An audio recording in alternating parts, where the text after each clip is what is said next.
సాయి సచ్చరిత్ర 7వ అధ్యాయంలో సాయిబాబా అవతారం విశిష్టమైనదని అద్భుతమైనదని హేమత్ పంత్ చెప్పారు.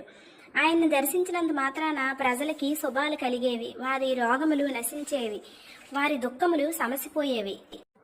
బాబా శరీరంలోని భాగాలన్నింటినీ విడదీసి మళ్ళీ అతికించేవారు. దీన్ని ఖండయోగం అంటారు. అలాగే 3 అంగుళముల వెడల్పు 22.5 అడుగుల పొడవు గల గుడ్డను మింగి మళ్ళీ బయటికి తీసేవారు. అట్లాగే పేగులను చెట్టు మీద ఆరవేసి మళ్ళీ లోపలికి తీసుకునేవారు. ఒక కుమ్మరి స్త్రీ యొక్క బిడ్డను కాపాడటానికి తన చేయిని అగ్నిలో పెట్టగా చేయి కాలిపోతే డాక్టర్కి కూడా చూపనిచ్చేవారు కాదు. చూపనివ్వకుండా ఉంటే బాగోజీ షిండే అనే ఒక కుష్ఠరోగ భక్తుడు రోజు కూడా కట్టుకట్టి సేవ చేసేవాడు. దాదాసాహెబ్ కాపర్డే అనే అతని తాలూకా బిడ్డ యొక్క ప్లేగు వ్యాధిని తాను తీసుకున్నాడు.